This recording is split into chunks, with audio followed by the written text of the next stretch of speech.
करने वाला, पुण्य का प्रकाश करने वाला एवं हमारी यात्रा को मंगलमय बनाने वाला नमोकार मंत्र बड़े श्रद्धा भक्ति विनय के साथ में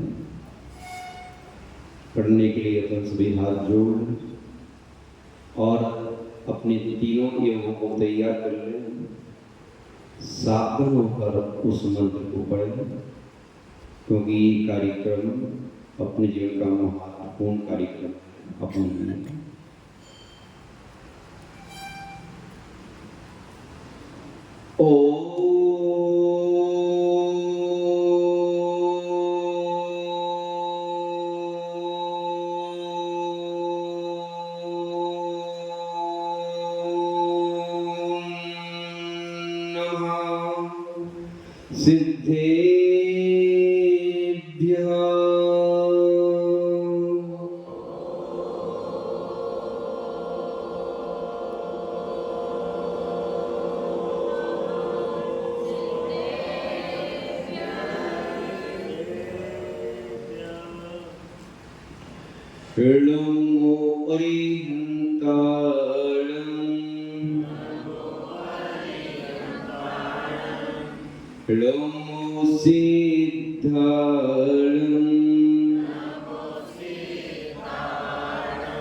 आदिम तीर्थंकर आदिम बाबा 1000 श्री आदिनाथ भगवान की जय।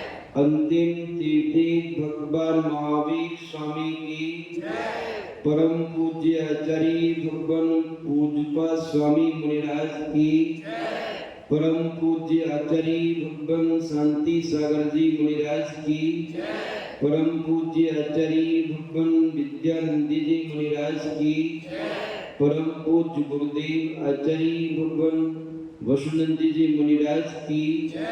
3 कम 9 करोड़ मुनि महाराजों की जय। परम पूज्य मुनि श्री सर्वानंद जी मुनिराज की जय। पंच नमस्कार महामंत्र की जय। बोले परम पूज्य ज्ञान जी महाराज की जय। परम पूज्य ज्ञान जी महाराज की जय। समस्त मुनि संघ की जय। आत्म कल्याण के इच्छुक एवं सुख शांति के इच्छुक यहाँ पर उपस्थित धर्मश्री भक्तात्माओं, स्टोपदेश की वाचना प्रारंभ करने से पूर्व एवं वाचना सुनने से पूर्व हम सभी महानुभाव एक साथ मिलकर के अपने सौभाग्य की सराहना कर लें, जो कि हमारी वाचना की नींव है, उन्नति की आधारशिला है। और कह दें अपने आप से, क्या कह दें? धन घड़ी यो धन दिवस यो ही उदय आयो दरस प्रभु जी बोले। धर्म स्नेही महानुभाव, हम सभी बड़े ही सौभाग्यशाली हैं जो बड़ी प्रयत्न पूर्वक, उत्साह पूर्वक, उल्लास पूर्वक, बेसब्री के साथ में इस इष्टोपदेश की मंगलमय वाचना को सुनने के लिए आतुर है। आज 5वां दिन है। कौन सा दिन है? और 5 दिन से आपको इष्टोपदेश ग्रंथ के बारे में कोई प्रारंभ ही नहीं किया और आप बड़ी ही बेसब्री के साथ में समय पर डेली आ रहे हो। आपकी प्यास दिनों दिन बढ़ती जा रही है। तो आपकी प्यास को देखते हुए लग रहा है कि अब आपको पानी पिला ही देना चाहिए। धर्मश्री महानुभाव, आचार्य भगवान पूज्यपा स्वामी महाराज ने इस इष्टोपदेश ग्रंथ का लेखन करने से पूर्व जो मंगलाचरण किया, मंगलाचरण करने का उद्देश्य आप लोगों ने भली भांति समझा कि मंगलाचरण क्यों किया जाता है। पहला कारण समझा आपने, नास्तिकता का परिहार, अर्थात हम आस्तिक हैं अपने आत्मा के स्वतंत्र अस्तित्व के प्रति। हम श्रद्धावान हैं अपने प्रभु एवं अपने गुरु के प्रति। यही से हमारी उन्नति का प्रारंभ होता है। धर्मश्री महानुभाव, दूसरा कारण अपन लोगों ने समझा शिष्टाचार का परिपालन, शिष्ट आचरण को शिष्टाचार कहते हैं। और शिष्ट आचरण से ही हमें अपने इष्ट की प्राप्ति हो सकती है। जब तक शिष्ट आचरण नहीं है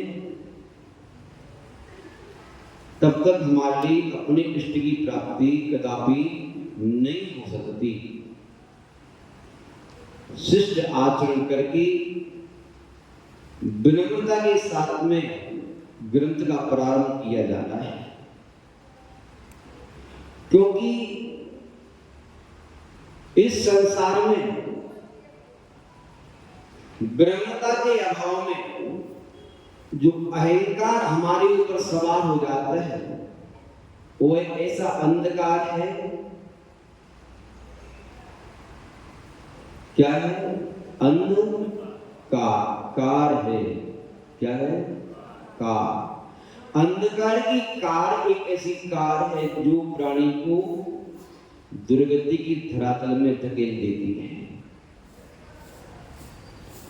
इसलिए हम सब मिलकर के अंधकार की कार से उबर करके सुसंस्कार की कार अर्थात ब्रह्मता की कार में बैठ करके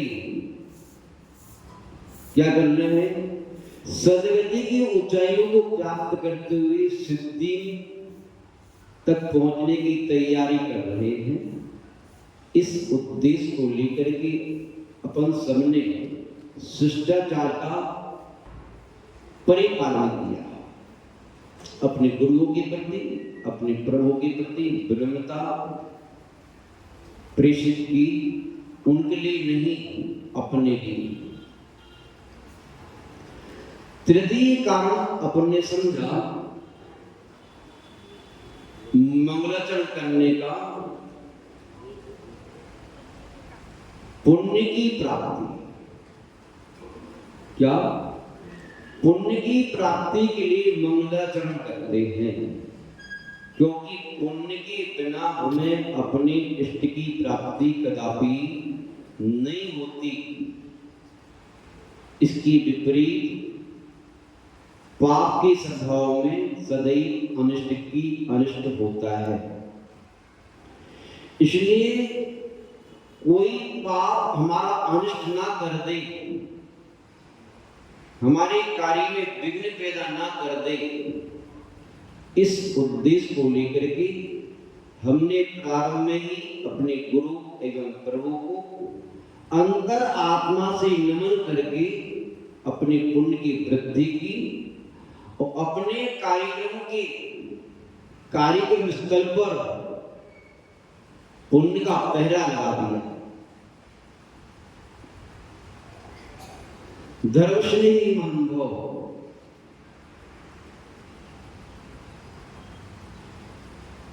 इसके साथ साथ में निर्विघ्न कार्य की समाप्ति करने ही तो अपन सबने मिलकर के ये मंगलाचरण किया। इसके साथ साथ में अपन ने जाना सम्यक ज्ञान के 8 अंगों को। शब्दाचार, अर्थाचार, अर्थ सुव्यवस्थित निकालना और उभयाचार यानी कि अर्थ भी आपका सुव्यवस्थित हो और शब्दों का उच्चारण भी सुव्यवस्थित हो। विनयाचार, धर्मश्रेणी हो। विनयाचार के साथ में किया गया स्वाध्याय ज्ञानावरणी क्रम के 6 उपसम को बढ़ाने वाला होता है। ज्ञान की विनय जो आप यहाँ आकर के अर्जित करेंगे, उस ज्ञान की विनय करना है, अर्थात उस ज्ञान को पाकर के अहंकार की पहाड़ पर नहीं क्या करना है, झुकना है। क्योंकि आचार्य नीति कानून लिखा हुआ है विनम्रता के बारे में।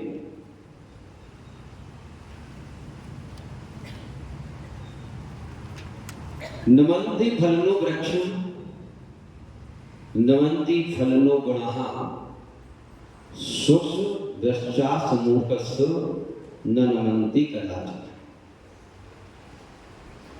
जो फलदार वृक्ष होते हैं वो सदैव कैसे होते हैं?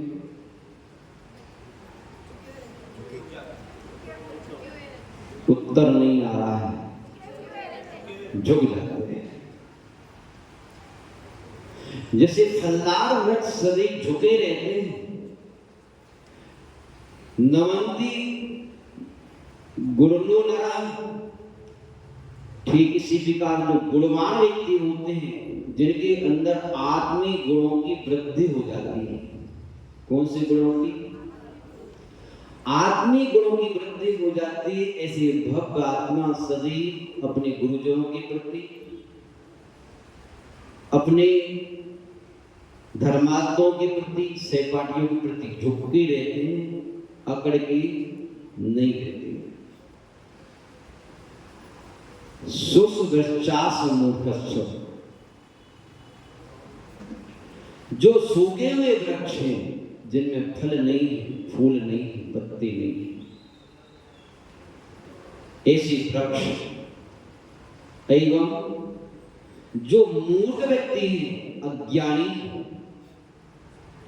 ऐसी व्यक्ति सदैव क्या करते हैं?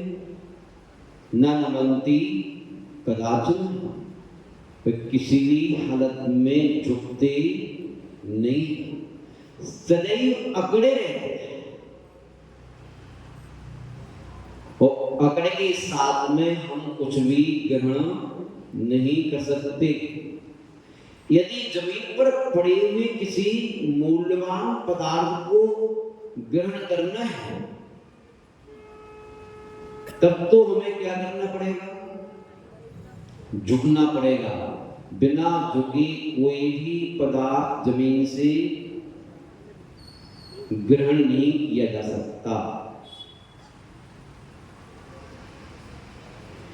इसलिए आचार्य भगवंतों ने कहा कि यदि आप अपने आत्मा के कल्याण करने के उद्देश्य से सद्गुरुओं के माध्यम से, साथियों के माध्यम से कुछ ज्ञान की किरण प्राप्त करना चाहते हो तो क्या करना है? विनयाचार का पूरा परिपालन करना अनिवार्य है। जैसे आप अपने घर में अपने घर की सफाई के लिए झाड़ू लगाते हो, झाड़ू देते हो तो कैसे देते हो? अकड़ के देते हो, झुक के। कैसे देते हो? झुक के देते हो। और झाड़ू ना हो तो पहले क्या करते हो? झुक करके उस घर की सफाई करनी हो, तिनकों को एकत्रित करते हो, उसको एक रस्सी से बांधते हो, फिर जाकर के घर में झाड़ू देते हो, घर की सफाई हो जाती है। और घर की सफाई होने पर आपको अत्यंत आनंद की अनुभूति होती है। वहां बैठने में, वार्ता करने में, भोजन करने में, पढ़ाई लिखाई करने में आनंद आता है। यदि घर में कचरा है तो गंदगी के रहते हुए मन पवित्र नहीं हो पाता, मन लगता नहीं। और गंदगी के साथ हो जाने पर मन एकाग्र हो जाता है, मन स्थिर हो जाता है, मन पवित्र हो जाता है, मन में निर्मलता आ जाती है। और मन के पवित्र होने पर, मन के निर्मल होने पर, मन के स्थिर होने पर जो काम आपका घंटों में, दिनों में, सप्ताह में, महीनों में होने वाला था वही काम आपका मिनटों में हो जाया करता है। धर्मस्नेही महानुभाव, जब बाहर के मकान की सफाई करने के लिए आप कितने झुकते हो, तो अंदर की घर की सफाई करने के लिए क्या करना पड़ेगा? आचार्य भगवान कह रहे हैं कि बाहर की घर की सफाई करने के लिए बाहर से झुकना पड़ता है, तो अंदर के घर की सफाई करने के लिए अंदर से झुकना पड़ता है। इसलिए बाहर के घर की सफाई करने के लिए बाहर से झुक करके पांडल साफ तो कर लिया आपने, स्टेज को साफ तो कर लिया आपने, वस्त्रों को साफ तो कर लिया आपने, लेकिन अब बाहर की सफाई करते करते बहुत दिन हो चुके हैं। बाहर की सफाई के साथ साथ में अंदर की सफाई करने हेतु भी विनयाचार का पूरा पालन करना है। किसकी प्रति विनय? ज्ञान की प्रति, ज्ञानी के प्रति और ज्ञान के उपकरण की प्रति मनसा वाचा करना विनयाचार। तृतीय बहुमानाचार।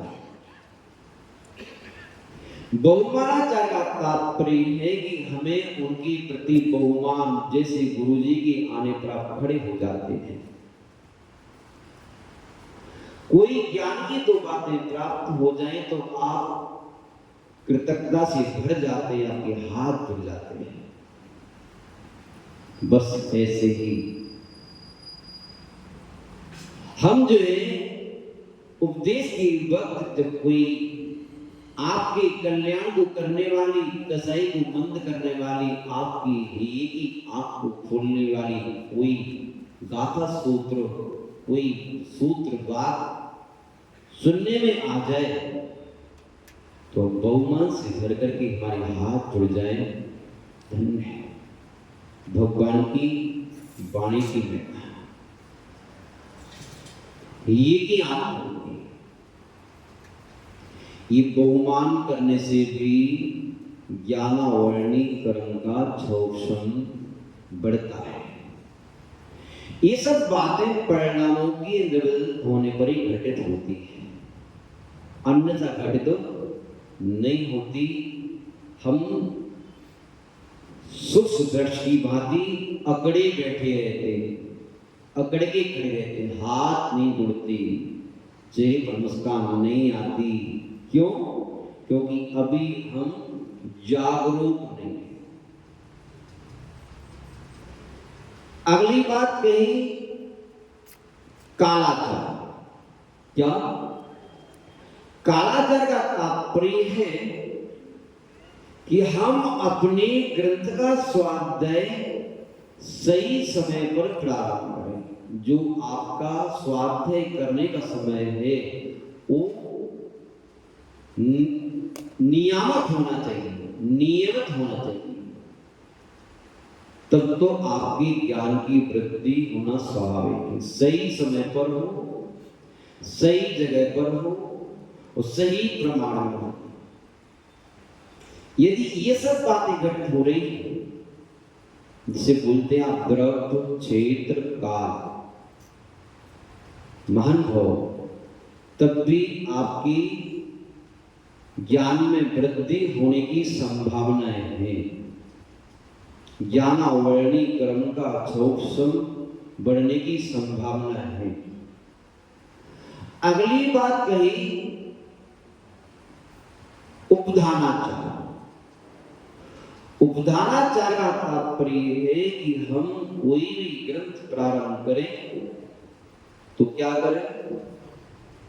कोई ना कोई नियम संयम लेके करें, जिससे हमें हमारे याद रहे कि ग्रंथ पूरा करना है। बहुमान हो जाएगा उस ग्रंथ के प्रति, संकल्पित हो जाएंगे उस क्रिया के प्रति। और संकल्प से ही सिद्धि की प्राप्ति होती है। यदि किसी क्रिया के प्रति दृढ़ संकल्प नहीं है, और दृढ़ संकल्प इस बात का प्रतीक है आपका त्याग किस क्वालिटी का हो रहा है। ऐसी वस्तु का त्याग करें जो आपको प्रिय हो, ऐसा आगम ग्रंथों में आया है। ऐसा नहीं कि महाराज श्री हमारा त्याग कहेगा मूंगफली की छिलके का, नहीं, मूंगफली के छिलके का त्याग नहीं। जो वस्तु आपको अति प्रिय हो उस वस्तु का त्याग करना चाहिए, ऐसा आचार्य भगवंतों ने फरमाया है। लास्ट में अगला अंग दिया अनन्यवाचार। इसका तात्पर्य ग्रंथ प्रारंभ करने से पूर्व हमें इस बात का ध्यान रखना चाहिए, जो भी ज्ञान आपने अर्जित किया है, जिससे भी अर्जित किया है, जिस गुरु से, जिस शास्त्र से, जिस पंडित से, जिस विद्वान से, चाहे वह बालक भी क्यों ना हो, अपने गुरु का नाम कभी ना छुपाए, शास्त्र का नाम कभी ना छुपाए। श्री आचार्य भगवान विद्यानंद जी गुरुदेव, उनका एक वाक्य भी अप्रमाणित नहीं मिलेगा। उनका कहना था, यदि आपने कोई वाक्य किसी उपन्यास से लिया है, मैगजीन से लिया है, प्रवचन की पुस्तक से लिया है, उसके राइटर कौन है, उस पंक्ति के नीचे लिखो कि ये विचार उनके हैं। इससे प्रमाणिकता सिद्ध होती है। धर्मस्नेही महानुभाव, इन सब बातों का ध्यान रखते हुए हम जब स्वाध्याय करते हैं, वाचना प्रारंभ करते हैं, तो वाचना हमारे जीवन में कल्याणकारी सिद्ध हो जाती है। धर्मस्नेही महानुभाव,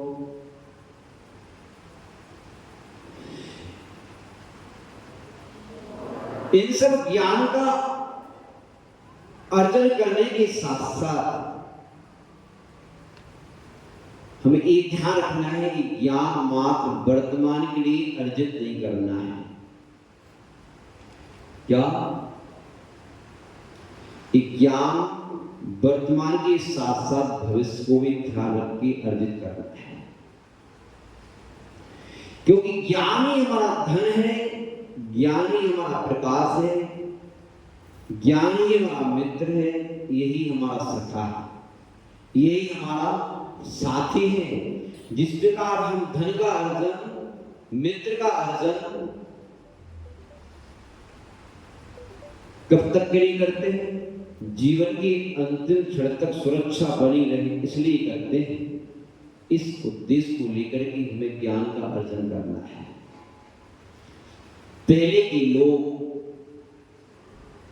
क्या करते थे, जब यात्रा पर जाते थे तो यात्रा पर जाते वक्त वह रास्ते में क्या लेके जाते थे, रास्ते में वह नाश्ता लेके जाते थे, छन्ना लेके जाते थे, डोर लेके जाते थे, और साथ साथ में आभूषण पहन के जाते थे। क्यों? किसी ने कहा है जब पेट भरा होता है तो दुनिया पूछती है, और पेट खाली हो तो कोई पूछता नहीं। यदि यात्रा के वक्त आपकी चोरी हो जावे, कोई प्रतिकूलता आ जावे, तो आप उस आभूषण को बेच करके लौट करके भली भांति अपने घर आ सकते हो। जेब कट गई। जैसे वो शरीर पर पहना हुआ आभूषण आपके लिए आपके घर पर सुव्यवस्थित ले आता है, बस ऐसे ही आखिरी ग्रंथ पढ़ना ही नहीं, क्या करना है, कंठस्थ भी करने का प्रयास करना है। अधिक ना कर सको, पूरी गाथा याद ना कर सको, मत करना। जैसे आप बेस कीमती वस्तुओं को संग्रहित कर लेते हो, वो अपनी कहां रखते हो, लॉकर में रख लेते हो। ऐसे ही जो गाथाएं आपकी दृष्टि में आपके परिणामों को निर्मल बनाने में परम कार्यकारी सिद्ध होती हूं, उन गाथाओं को चयन कर लेना। सबकी दृष्टियां अलग होती हैं, तो कम से कम 51 गाथाओं में से आप 10-20 गाथाएं तो क्या करना, कंठस्थ कर लेना। किसी ने कहा है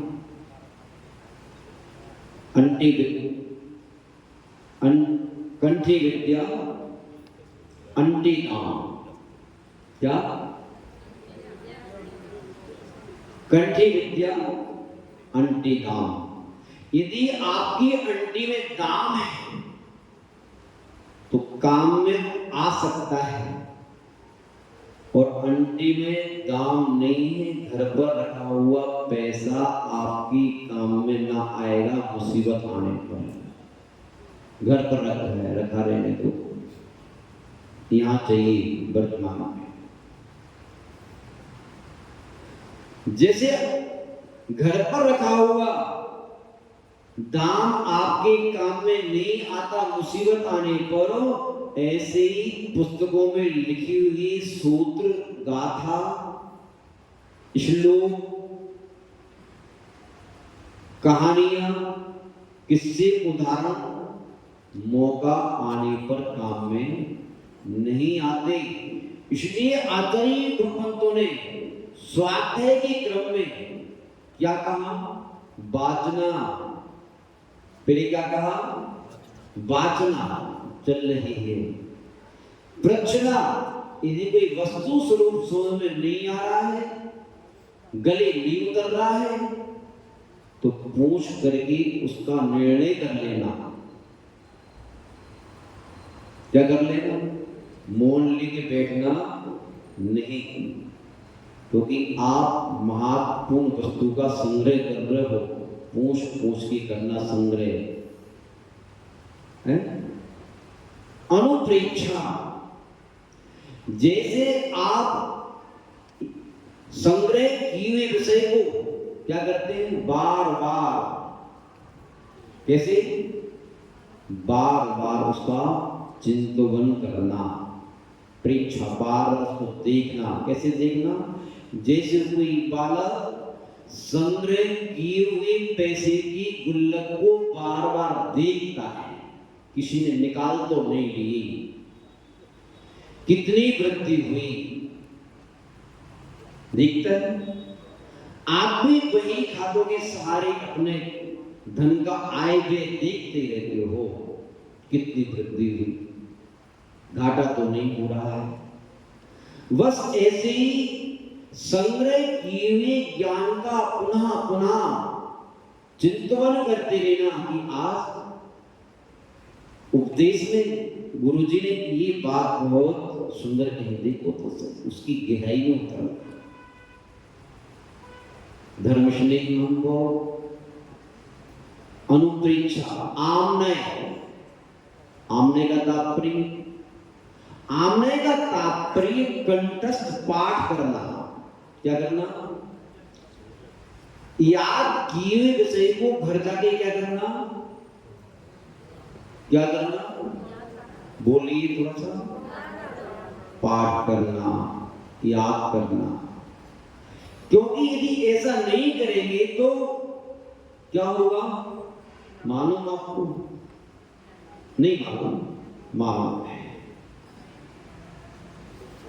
घोड़ा अड़ा क्यों, क्योंकि फेरा नहीं। रोटी जली क्यों, क्योंकि फेरी नहीं। और विद्या विसरी क्यों? क्योंकि फेरी नहीं। ध्यान रखिएगा, यदि आपके लिए अपना ही ज्ञान, जैसे आप धन का संग्रह मौके के लिए करते कि मौके पे काम में आ जाए, कब के लिए करते धन का अर्जन? मौके पे काम में आ जाए।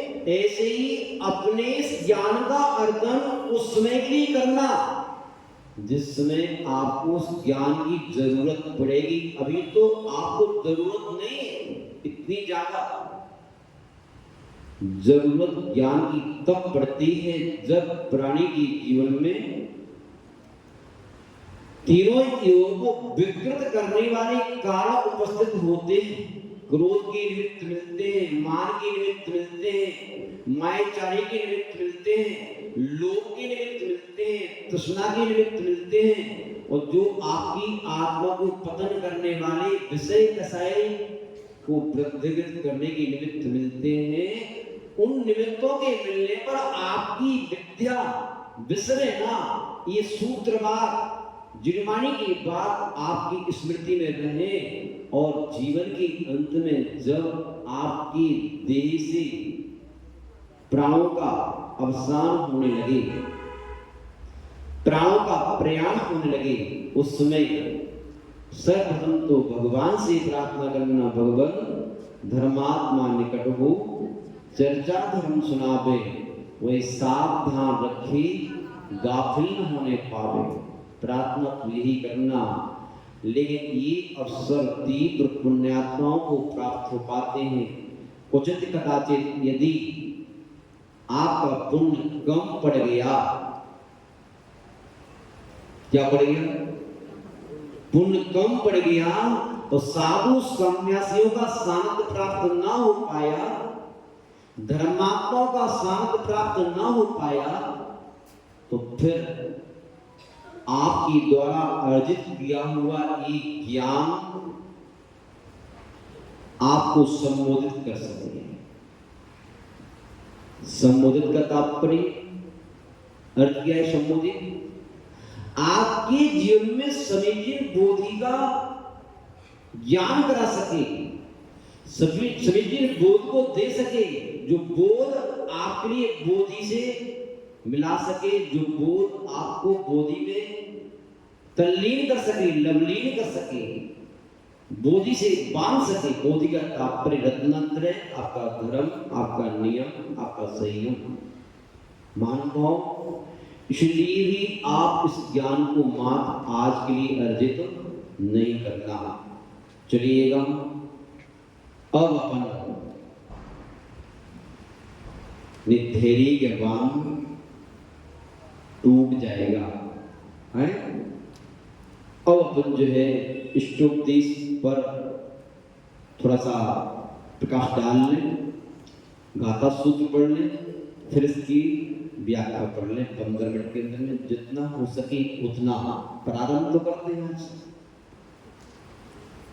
प्रारंभ एक बार पढ़ लेते हैं, फिर इसका अपन अर्थ देखेंगे।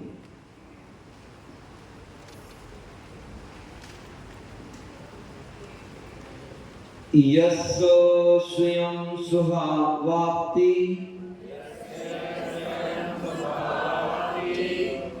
प्रभावी कृष्ण कर्मणः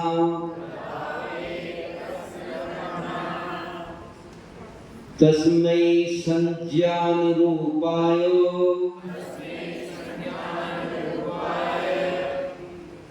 नमोस्तु परमात्मने। पढ़िए।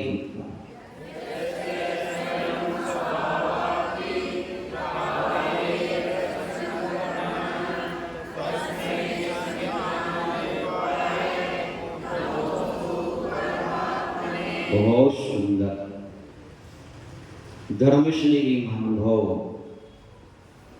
आचार्य भगवान पूज्यपाद स्वामी मुनि महाराज मंगलाचरण के माध्यम से ऐसे परमात्मा को नमस्कार कर रहे हैं जो परमात्मा कैसा है? जिसने स्वयं अपने आप अपने स्वभाव को प्राप्त कर लिया है। क्या कर लिया है? कैसे कर लिया है? अभावी, अभाव हो जाने पर। किसकी अभाव हो जाने पर? कृष्ण करुणा, संपूर्ण कर्मों की अभाव हो जाने पर। जो अनंत ज्ञान से संपन्न है, ऐसे परमात्मा को नमस्कार कर रहे हैं। इसमें विशेषता क्या है आचार्य भगवान की? किसी नामधारी को नमस्कार नहीं किया। यहां पर आचार्य भगवान जो शब्द दे रहे हैं यस्य, अर्थात जिसके, किसके, ये शब्द इतना व्यापक, विराट और विशाल है, इतनी उदारता को लिए हुए हैं, और इस बात का प्रमाण है ऐसा आत्मा नियम से परमात्मा बने बिना रह नहीं सकता। महान भाव, आप नमस्कार करेंगे आदिनाथ को, पार्श्वनाथ को, लेकिन नहीं, आचार्य भगवान कह रहे हैं चाहे आदिनाथ हो, चाहे पार्श्वनाथ, चाहे ब्रह्मा हो, चाहे विष्णु, चाहे महेश, चाहे शंकर, चाहे राम हो, चाहे बुद्ध हो, चाहे कोई भी हो, हमारे लिए इससे मतलब नहीं है।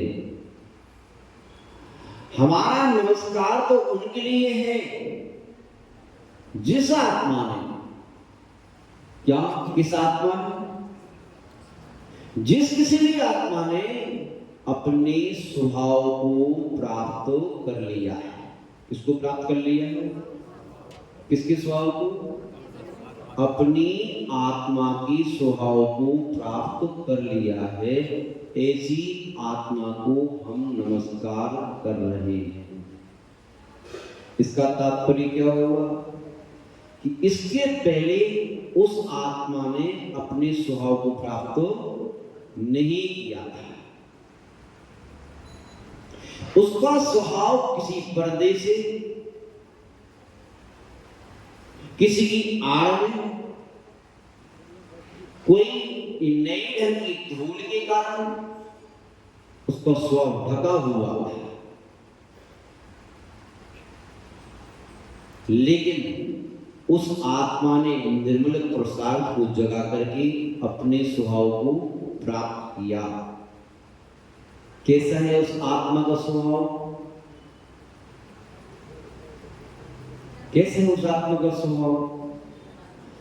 उस आत्मा का स्वभाव ज्ञाता दृष्टा है। कैसा है? मतलब जानना और देखना मात्र उस आत्मा का स्वभाव है। वो यही सुख का कारण है। जब हमारी आत्मा ज्ञाता दृष्टा बन के रहती है,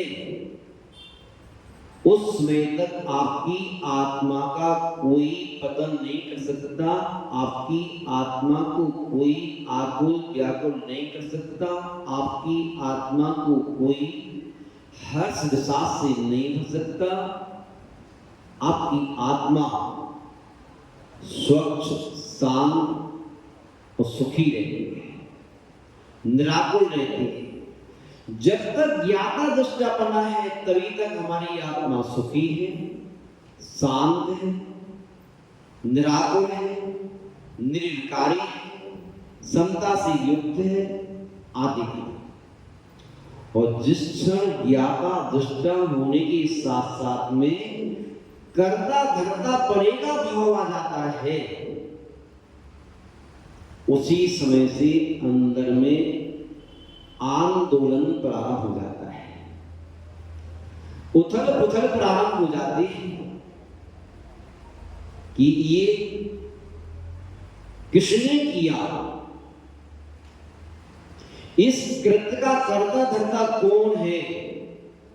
मैं अथवा आप फिर जाकर के करता धरता पने से अच्छे बुरे अपने पराये बड़े छोटे के भाव उत्पन्न होने लगते हैं और ये भाव प्राणी के स्वभाव को क्या करते हैं? स्वभाव को ढक देते हैं और स्वभाव को ढकते हमारी शांति, हमारा सुख, हमारी निर्विकारता, हमारी निराकुलता हमसे विदा ले लेती है। और हम ऐसी परमात्मा को नमस्कार इसलिए कर रहे हैं कि हे भगवान, जैसे आपने अपने स्वभाव को प्राप्त कर लिया, ऐसे ही हम भी अपने स्वभाव को प्राप्त करके अपने जीवन में भी सुख, शांति, निर्विकारता, निराकुलता, समता को उपलब्ध हो सके।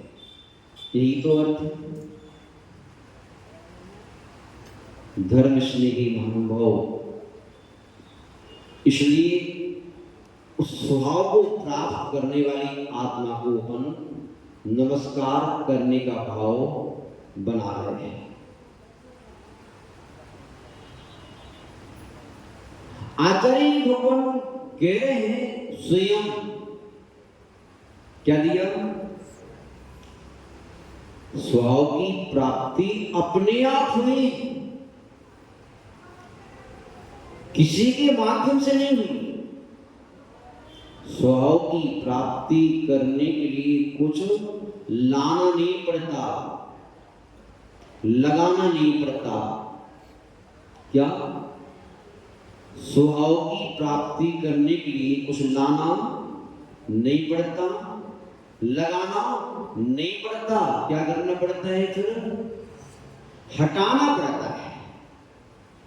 क्या करना पड़ता है? देखो, जब किसी भक्त आत्मा के अंदर में अपने स्वभाव की प्राप्ति करने का भाव जगता है, जब वह अपनी वैभाविक परिणति से उद्विग्न होता है, परेशान होता है, क्षुब्ध होता है, तो फिर उस आत्मा को ऐसा पुरुषार्थ जगाना पड़ता है कि वह अपने घर को छोड़ने का संकल्प लेता है। क्या करता है? किसको छोड़ने का? बोलो, डर लग रहा है क्या? हाँ, चाहे आपका घर, आपका भवन 84 खंड का हो, चाहे सोने का भी क्यों ना हो, भवन को छोड़ने का संकल्प लेकर के वह स्वभाव की प्राप्ति का इच्छुक भक्त आत्मा बन की ओर गमन करने का संकल्प लेता है। कितना बड़ा संकल्प है? बड़ा है ना? है? महाराज से कठिन बात है तो कहने करने में बड़ा अंतर है। हाँ है तो सही,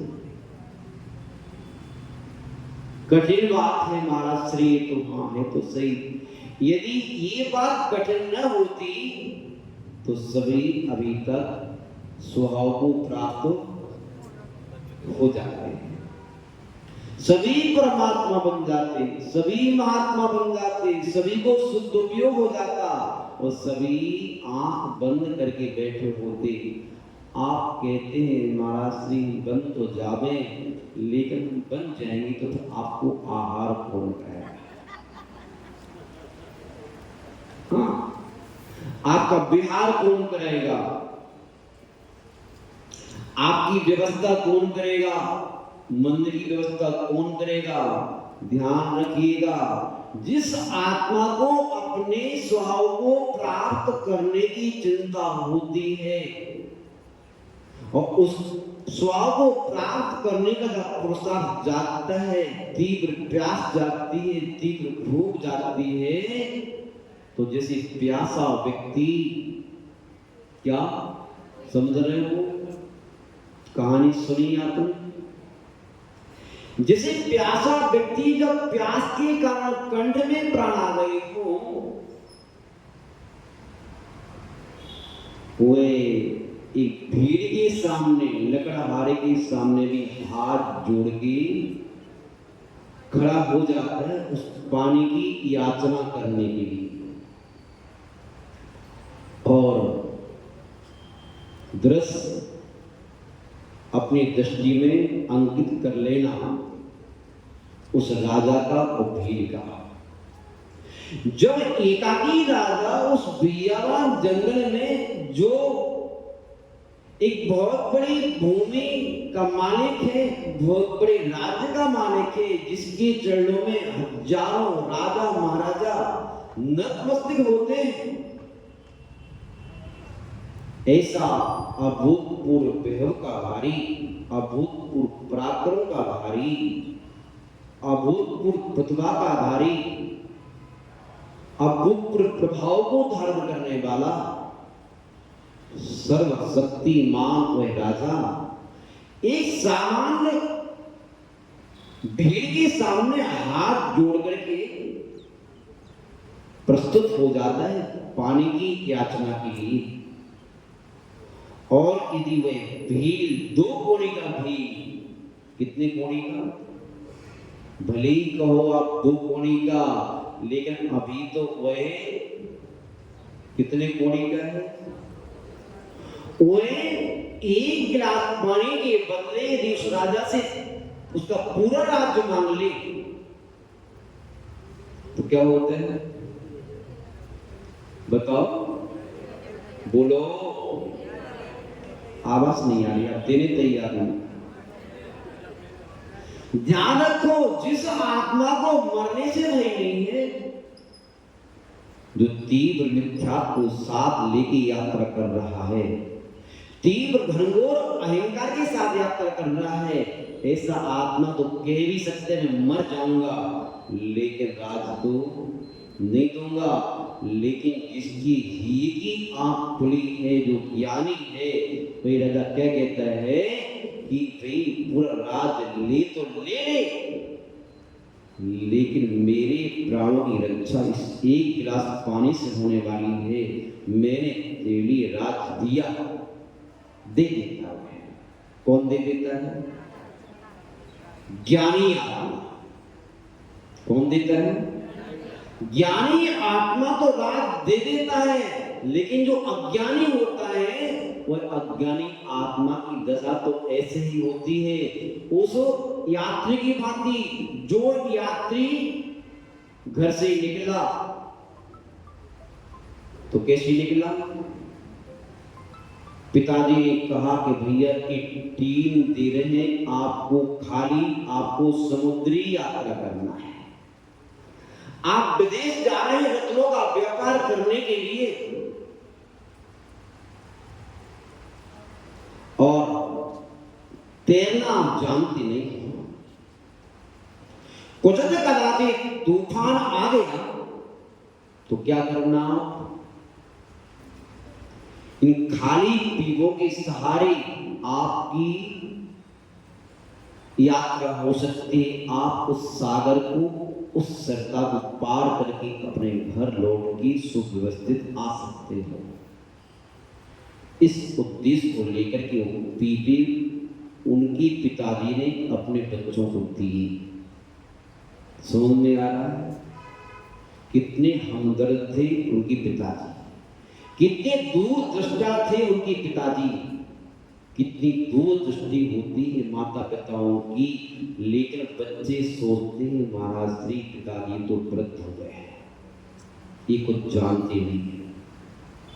पुराने जमाने की बात करते हैं, पीपे के लिए लगता तो है, लेकिन मौका आने पर उनकी ज्ञान का प्रमाण मालूम चलता है। कितना ध्यान गुसर है हमारे पिताजी का। जब वह बालक अपने पिताजी की आज्ञा को पालन करके पीपे तो ले गया, लौटते वक्त जो उसने कमाई की, बेशकीमती हीरे जवाहरात को अर्जित किया, उन सारी हीरे जवाहरात को किसने रख लिया? पीपे में रख लिया। लौट के आ रहा था, रास्ते में कुछ भी घटित हो सकता है। क्या? रास्ते में कुछ भी घटित हो सकता है। आप भी यात्री हैं। कौन हो आप? आपका ये मेरा मार्ग घर नहीं है, एक विचार अच्छे से कर लेना। आप भी यात्री हैं, कुछ समय के लिए हैं इस मुसाफिर खाने में। भले ही आपका मुसाफिर खाना बड़ा हो, छोटा हो, मंदिर के पास हो, मंदिर के दूर हो, उस मुसाफिर खाने में भले ही आप कुछ भी साथ में लेके यात्रा कर रहे हो, लेकिन ये तय कर लेना आप यात्री हैं, आप मुसाफिर खाने में प्रवास चल रहा है। कब गाड़ी आ जाए आपको ले जाने के लिए स्टेशन पर बैठे हो, आप कूच का ठंका कब बज जाए मालूम नहीं। महानुभाव जैसे ही वह यात्री नाव में बैठकर के घर की ओर लौट रहा था, अचानक रास्ते में तूफान आ गया। क्या आ गया? उस नाव के मालिक ने अनाउंस किया। क्या अनाउंस किया? सभी यात्री अपने अपने परमात्मा का स्मरण करें, तूफान आ रहा है, नाव डूब सकती है। उस यात्री ने सोचा, अब मैं क्या करूं? कई वर्षों से कितनी मेहनत करके धन का अर्जन किया था, अब मैं इसको कैसे छोड़ूं? खाली पीपा करके प्राण बचाऊं या पीपा को साथ लेकर के प्राण गंवाऊं? यदि सही कहना, यदि आप उस समय होते तो क्या करते? क्या करते आप? हैं? बोलो। लेकिन अभी तो मैं ऐसा लग रहा है कि आप पीपा को भर के प्राण गंवाने के तैयार बैठे, छोड़ना नहीं चाहते। ना धन संपत्ति छोड़ना चाहते हो, ना संतान छोड़ना चाहते हो, ना ही सत्ता छोड़ना चाहते हो। हैं? हम आपसे एक कहना चाह रहे हैं, जितने खाली हो जाओगे, क्या? जितने खाली हो जाओगे, खालीपन नियम से आपके लिए संसार सागर पार करने में सहकारी सिद्ध हो जाएगा। यदि आप पीपा भर के अपने प्राणों को गंवाने तैयार हैं, तो ये मान लेना बस हम निपट अज्ञानी हैं उसी यात्री की भांति। धर्मेश नहीं मान लो। समय आपका 9:10 हो चुके, समय का उल्लंघन हो चुका है। और आचार्य भगवान बता रहे हैं, उस आत्मा ने स्वयं ही स्वभाव की प्राप्ति की। इस प्रकार हमें भी अपने स्वभाव की प्राप्ति स्वयं ही करना है। निमित्त किसी को बना लेना। आप निमित्त चाहे गुरुओं को बनाओ, चाहे निमित्त शास्त्रीय वासना को बनाओ, चाहे निमित्त परमपिता परमात्मा के दर्शन को बनाओ, लेकिन आपकी स्वभाव की प्राप्ति को करने वाले आप स्वयं हैं। आपके अलावा आपकी स्वभाव की प्राप्ति, आपकी सुख की प्राप्ति, आपकी शांति की प्राप्ति, आपकी समाधि की प्राप्ति, आपकी सामयिक की प्राप्ति, आपकी संवर की प्राप्ति कोई भी करा नहीं सकता। ये वस्तु लेने को देने की नहीं है कि हम आपको दे सकें। बस इतना ही कहकर अपनी वाणी को विराम देते हैं। एक बार दूर से जयकारा लगा लें उन परम पिता परमात्मा की, जिनकी मंगल में कृपा से, करुणा से, दया और बुद्धि से अपन जो है इस बात को सुन पा रहे हैं, पढ़ पा रहे हैं। बोलो आदिम तीर्थंकर आदिम बाबा 1008 से आदिनाथ भगवान की, अंतिम तिथि भगवान महावीर स्वामी की, परम पूज्य गुरुदेव आचार्य भगवान विद्यानंद जी महाराज की, परम पूज्य गुरुदेव आचार्य भगवान विष्णुनंद जी महाराज की, परम पूज्य मुनि श्री सर्वानंद जी महाराज की, 3 कमलों करोड़ मुनि महाराजों की, पंच नमस्कार महामंत्र की, पूज्य नाथ जी महाराज की जय, पूज्य पुराण जी महाराज की जय, समस्त मुनि संघ की जय। हमारे बीच में थिमलासा से आचार्य श्री